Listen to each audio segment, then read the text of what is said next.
O que significa viver contente em toda e qualquer circunstância? Como, afinal de contas, alcançar isso, sendo que somos muitas vezes jogados de um lado e para o outro por conta das circunstâncias que vivemos? É pandemia, é crise econômica, ou às vezes catástrofes da vida pessoal, ciclone, praga de gafanhoto. São tantos problemas nesse ano que às vezes a gente fica pensando como viver contente em toda e qualquer situação, circunstância. É sobre isso que nós vamos refletir hoje em Filipenses 4, versos 10 a 20, nesta mensagem para os pequenos grupos da Melk Concórdia. Então seja muito bem-vindo aqui no nosso canal.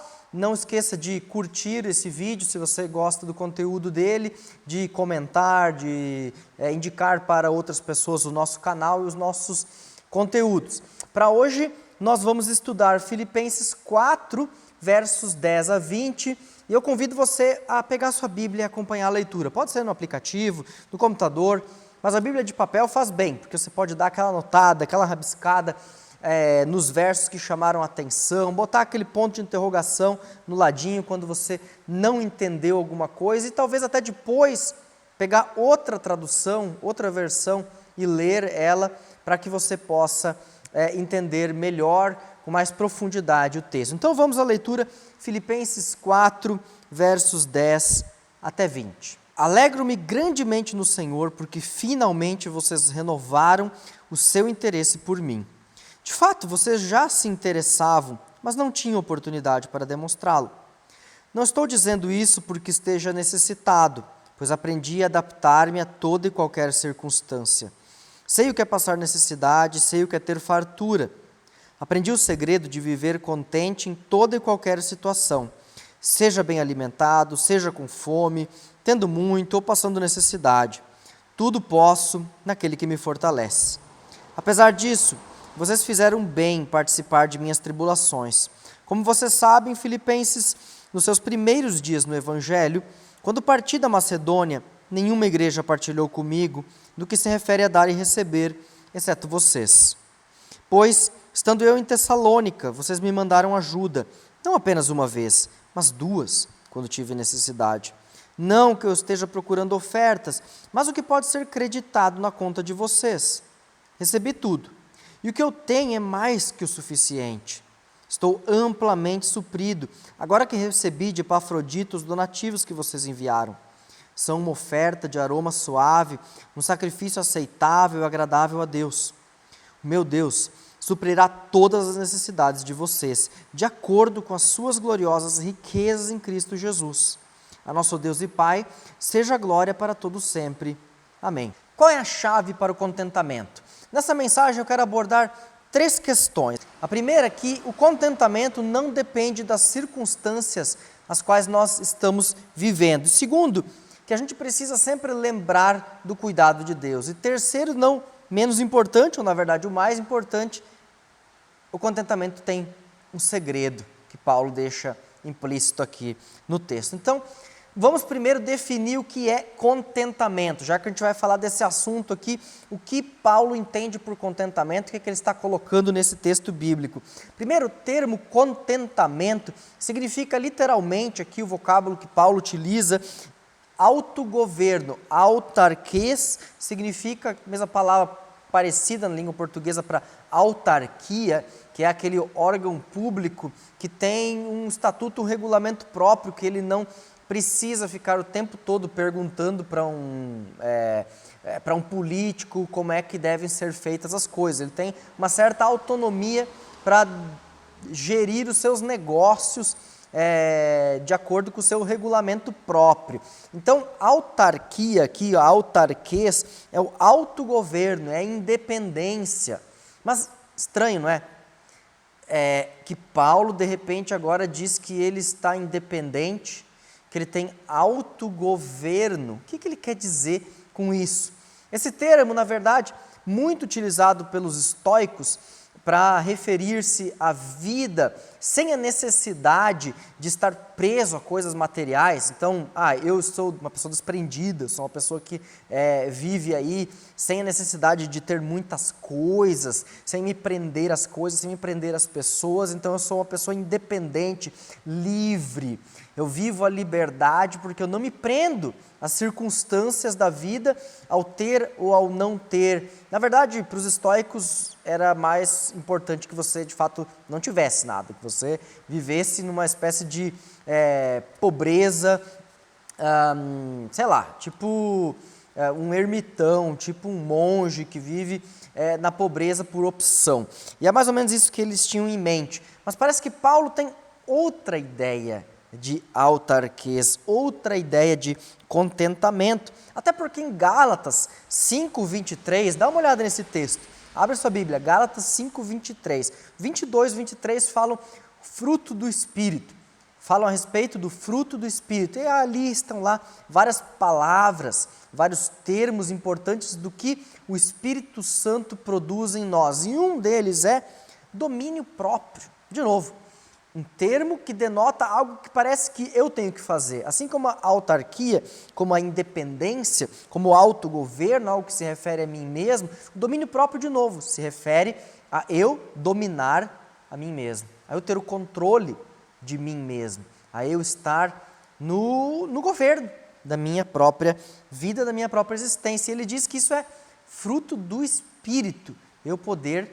regular a minha própria vida. Espera aí, a gente precisa entender, então, o que Paulo conta, como funciona esse contentamento, para entender por que, afinal de contas, ele usa palavras que, sei lá, parecem tão seculares, tão mundanas, tão direcionadas a si próprio, como se eu pudesse ou devesse agir sem Deus. Bom, vamos lá.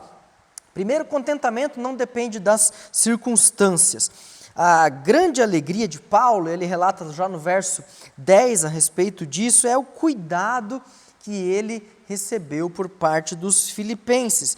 E ele aprendeu a perceber este cuidado de Deus tanto na fome quanto na abundância, tanto ao ter pouco como ao ter muito pouco, né? Ao ter muitas coisas. Tanto quando ele não tinha nada, quanto quando ele tinha muito.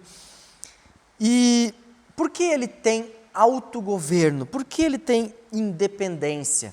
E ele vai fechar esse ciclo para dizer que em todas estas circunstâncias, quando ele estava alimentado ou quando teve necessidade, quando estava livre ou estava preso, quando ele tinha dinheiro, quando ele não tinha dinheiro, ele estava no governo, entre aspas, da situação, tinha independência, porque tudo posso naquele que me fortalece. Então, tudo posso naquele que me fortalece não é versículo de para-choque de caminhão, tá? Por que não é? Porque não é aquele lema para dizer, eu faço o que eu quiser porque Deus me ajuda, eu vou empreender porque Deus ajuda, eu vou jogar na loteria porque Deus ajuda, eu vou inventar coisas porque Deus ajuda. Não é um lema de autoajuda, definitivamente não é um lema de autoajuda. Tudo posso naquele que me fortalece significa, passando fome, Deus fortalece. Tendo muito, Deus fortalece. Preso, Deus fortalece. Livre, Deus fortalece. Mas o que ele quer dizer com isso? Bem simples. Olha, se eu tenho muito, Deus me ajuda e eu divido. Se eu não tenho nada, Deus me ajuda e eu recebo. É simples assim. É um princípio de aprender que Deus cuida de nós e cuida do próximo por meio da gente e por meio das pessoas. Ou seja, nós, na verdade, dependemos completamente de Deus e dependemos completamente um dos outros e, ao mesmo tempo, somos independentes, mas não independentes por nós mesmos, independentes porque Deus nos faz com que a gente não dependa das circunstâncias. Deus faz com que a gente não dependa das circunstâncias para estar suprido e estar alegres. Mas Ele faz sim com que a gente dependa dEle e dependa do próximo. E isso é importante, isso é muito importante. O segundo ponto é lembrar do cuidado de Deus. Já que eu falei disso, é lembrar do cuidado de Deus. E ele começa a rolar as situações onde os filipenses ajudaram Paulo. Quando Paulo esteve lá, quando Paulo esteve em Tessalônica, quando eles enviaram uma oferta, uma segunda oferta, enviaram oferta por Epafrodito, cuidaram dele. Por que ele está dizendo isso? Porque ele quer se gabar? Ou porque ele está precisando de mais? Não, ele diz, porque eu quero que seja acreditado na conta de vocês o bem que vocês fizeram para mim. É só isso. É isso que ele quer. E ele os elogia por ter participado dos sofrimentos dele. É isso que eu disse antes. Por que Paulo se considera contente, completo, independente? Aqui vamos usar essa possibilidade de tradução de autarquês. Por quê? Porque ele está, na verdade, dependendo dos irmãos para conseguir cumprir a sua missão. Porque os irmãos estão participando do sofrimento dele. Porque a igreja está unida, vivendo junto com ele. Por isso ele pode viver contente em toda e qualquer situação. Porque Deus o fortalece por meio da igreja, por meio da presença dos irmãos na sua vida.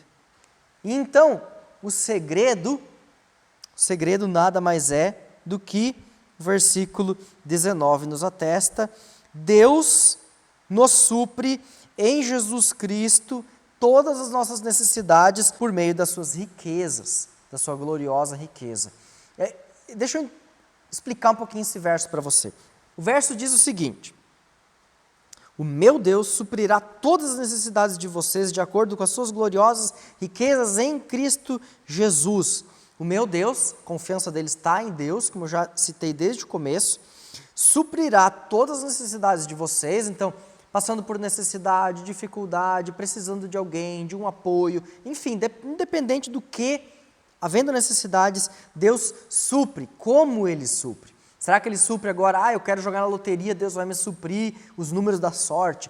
Deus vai ter que me dar o emprego dos meus sonhos. Deus vai ter que fazer com que eu prospere, etc. Ou vai me dar saúde infindável, ou vai me curar de tudo que eu quiser e necessitar. Será que é isso? Não. Deus supre de acordo com as suas supre todas as necessidades de vocês, de acordo com as suas gloriosas riquezas em Cristo Jesus. De acordo pode significar também a partir daquilo que pertence às gloriosas riquezas em Cristo Jesus. Ou seja, quais são as gloriosas riquezas em Cristo Jesus? O perdão de Deus, o amor de Deus, a salvação em Deus, o estar em Cristo, o viver em Cristo, o viver para Cristo. É nessas circunstâncias que nós devemos confiar. É nesta dependência, nessa certeza que nós podemos colocar toda a nossa esperança. Esse é o segredo. O segredo é viver a nossa vida para Jesus. O segredo é depender de Jesus. O segredo é confiar de que Deus sabe qual é a nossa necessidade e de que nós podemos colocar os nossos problemas, as nossas questões, aquilo que nós almejamos nas mãos de Deus, e Ele vai nos mostrar o caminho. O que é interessante seja em fartura ou seja em necessidade, nós devemos confiar em Deus e sermos gratos por tudo aquilo que Ele já mostrou ao nosso redor, em todos os momentos em que Ele já nos supriu e já nos ajudou a suprir outros, para que a gente trabalhe por Ele, se empenhe com Ele, junto dEle. É isso que esse verbo, esse autarquês, essa palavra autarquês quer dizer, que a gente de fato participe, por isso o domínio próprio, que Deus faz a obra em nós e a gente responde a essa obra de Deus nos envolvendo nela, participando junto com ela e assim experimentando daquilo que é a gloriosa riqueza em Cristo Jesus. Então, sim, vamos estar contentes, porque sabemos que quer estejamos com muito ou com pouco, se confiamos em Jesus, temos tudo o que precisamos. Converse com o seu grupo, bata um papo com ele, pergunte como tem sido esse tempo que vivemos, como cada um tem enfrentado e como tem sido a sua caminhada de fé nesse tempo. Em que você tem colocado a sua esperança e como você tem percebido o cuidado de Deus nesse tempo. Quais têm sido as suas lutas? Quais têm sido os momentos em que Deus coloca contentamento no teu coração? Em que Ele te mostra que Ele supre e que Ele te guarda, mesmo nas circunstâncias mais difíceis. Compartilhe com o seu grupo, coloque as perguntas, observe o texto, veja outros pontos que talvez eu não abordei, dialoguem e tenham um proveitoso estudo, é o que eu desejo para cada um de vocês. Que Deus abençoe e até o próximo estudo.